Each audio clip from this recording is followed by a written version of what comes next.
Hi everyone, praise lord. இயேசுவின் நாமத்தில் உங்களை வாழ்த்துகிறேன். இன்றைக்கு ஒரு ஷார்ட் மெசேஜ். 1 கொரிந்தியர் 10ஆம் அதிகாரம் 17ஆம் வசனத்தில் ஒரு அருமையான நல்ல வார்த்தை இருக்கிறது. இப்படி இருக்க தன்னை நிற்கிறவன் என்று எண்ணுகிறவன் விழாதபடிக்கு எச்சரிக்கையாக இருக்க கடவன். என்ன ஒரு நல்ல அருமையான ஒரு வார்த்தை இல்லை? அன்புள்ள நல்ல சகோதர சகோதரிகளே, இந்த வார்த்தை எப்படின்னா நிலை நிற்கணும். கிறிஸ்தவர்கள் பிள்ளை ஒரு நாளும் விழாதபடிக்கு நிலை நிற்கிற பிள்ளைகளாக இருக்க வேண்டும். ஆண்டவரோடு விரும்புகிறது என்னவென்றால், ஒரு கிறிஸ்தவ பிள்ளை ஒரு நாளும் கீழே விழக்கூடாது. இன்றைக்கு விசுவாச வாழ்க்கையில உங்களை நீங்களே யோசித்து பாருங்க. ஆதியிலே கொண்டிருந்த ஜபம், அந்த ஜபத்துல இன்றைக்கு நாம் நிலைநிறுத்தி கொண்டிருக்கிறோமா? ஆதியிலே கர்த்தரை எப்படிலாம் துதித்தோம், அதே துதியினால இன்றைக்கு நம்ம நிலைநிறுத்தி கொண்டிருக்கிறோமா? அன்புள்ள நல்ல சகோதர சகோதரிகளே, கர்த்தர் விரும்புகிறது ஒரு நாளும் மாற்ற முடியாது. கர்த்தர் ஒரு வாட்டி தன்னுடைய தேவன் பிள்ளைக்கு தீர்மானிச்சிட்டார்னா அது ஒரு நாளும் யாராலுமே மாற்ற முடியாது. சில உதாரணம் உங்களுக்கு நான் சொல்கிறேன். ஒரு மனிதன் இருக்கிறான், அவனுக்கு வாதாடுகிற எப்பொழுதுமே ஒரு வக்கீல் அவனுக்கு துணையாக இருக்கிறான். அப்படி இருக்க அந்த மனிதன் நல்லது செய்கிறப்போ சரி, கெட்டது செய்கிறப்பவும் சரி, அவனுக்கு பிரச்சனைன்னு வருகிற நேரங்கள்லாம் அந்த வக்கீல் வாதாடி கொண்டு அவனை விடுதலை கொடுக்கிறவனாக இருக்கிறான். ஒரு நாள் இந்த வக்கீலுக்கு ஒரு போஸ்டிங் வருகிறது. என்ன போஸ்டிங் தெரியுமா?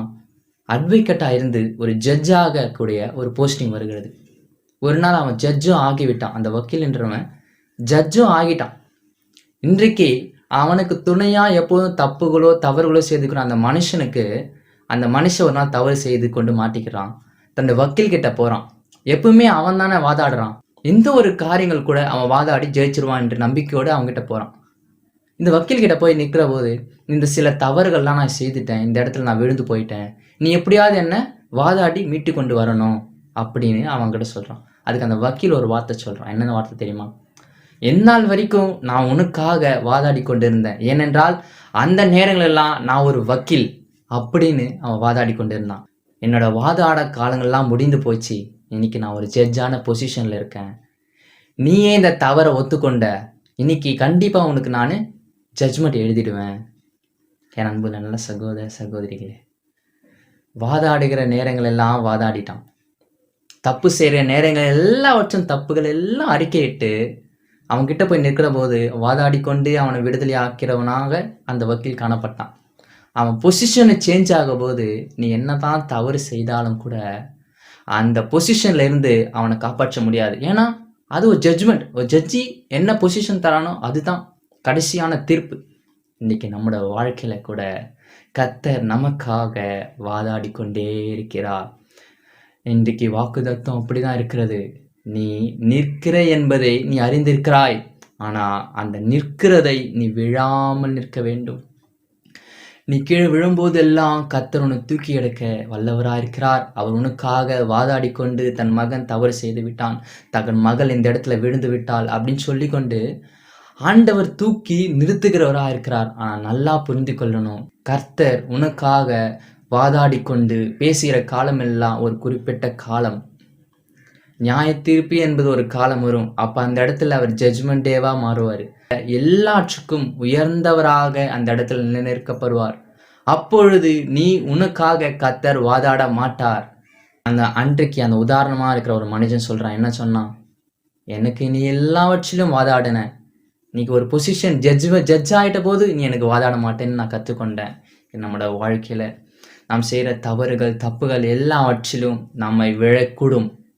பரிசுத்த ஜீவியத்திலிருந்து நம்மை விழக்கூடும். அதனால தான் சொல்கிறாரு, நீ நிற்கிறது என்று நீ அறிந்திருக்கிறாய், ஆனால் அந்த நிற்கிறதை நீ விழாமல் நிற்க வேண்டும். அன்புள்ள நல்ல சகோதர சகோதரிகளே, இந்நாள் வரைக்கும் நம்ம ஏதாவது சில காரியங்களை விசுவாச வாழ்க்கையில் பரிசுத்த ஜீவியத்தில் நாம் விழுந்திருப்போமானால் இன்றைக்கே நம்ம எழுச்சி நிற்க வேண்டும். ஏன்னா தேவனுடைய பிள்ளைகள் எல்லாவற்றிலும் விழுந்து போகக்கூடாது, எல்லாவற்றிலும் ஜெயஜீவியமாக நிலை நிற்க வேண்டும். அதுதான் கர்த்தர் விரும்புகிற ஒரு காரியமாக இருக்கிறது. கர்த்தர் வாக்காடுகிற காலங்கள் எல்லாவற்றிலும் ஒரு சில காலங்கள் மாத்திரம்தான்.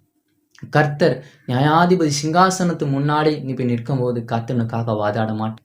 அதனால அன்புள்ள நல்ல சகோதர சகோதரிகளே, இன்றைக்கு நாம் விழுந்து போயிருப்போமானால் நாம் நிலை நிற்க வேண்டும். நம்ம விழாதபடிக்கு பிசாசானவன் அநேக துன்பங்கள் கஷ்டங்கள் பாரங்கள் தந்து நம்மளை நொறுக்கி எல்லாவற்றிலும் கீழே விழ பார்க்கக்கூடியவன் தான் பிசாசானவன். ஆனால் தேவன் சொல்கிறார், சத்திய வார்த்தை நமக்கு இருக்கிறது. சத்திய வார்த்தை நம்ம பலப்படுத்துகிறது. அது நமக்கு உயிர்ப்பிக்கிற ஒரு வல்லமையாக இருக்கிறது. நாம் விழுந்தாலும் ஆண்டவர் மத்தியில் எழுச்சி நிற்கிற பிள்ளைகளாக ஆண்டவர் எதிர்பார்க்கிறான். நம் கண்களை மூடி ஜெபம் செய்வோமா? அன்புள்ள நல்ல தகப்பனே, அருமையான இந்த சத்திய வார்த்தையோடு எங்களோடு பேசுனதுக்காய் உம்மை நன்றியோடு ஸ்தோத்திரிக்கிறேன். ஆண்டவரே, ஒரு சித்தி இல்லாமல் எங்களால் ஒரு காரியமும் செய்ய முடியாது. ஆண்டவரே, சத்திய வார்த்தையில் சொன்னீரப்பா, நிற்கிறவன் இப்பொழுதே விழாதபடிக்கு நிற்க கடவன் என்று. ஆமாம் ஆண்டவரே, இந்நாள் வரைக்கும் நாங்கள் ஏதாவது சில காரியங்களை விழுந்து போயிருப்போமானால் அந்த காரியங்களின் மத்தியிலே எங்களை நிலை நிற்கும்படி ஆட்சேபிக்கிறேன். தேவனாக தாவி நான் செய்த தவறுகள் தப்புகள் எல்லாவற்றிலும் எங்களுக்காக வாதாடுகிறா இருக்கிறீர் நீர். ஆனாலும் கூட ஆண்டவரே, நீ ஜட்ஜ்மெண்ட் டேக்கு போயிட்டு விட்டனால் கூட எங்களுக்காக வாதாட மாட்டேன் என்று எங்களுக்கு தெரியும்.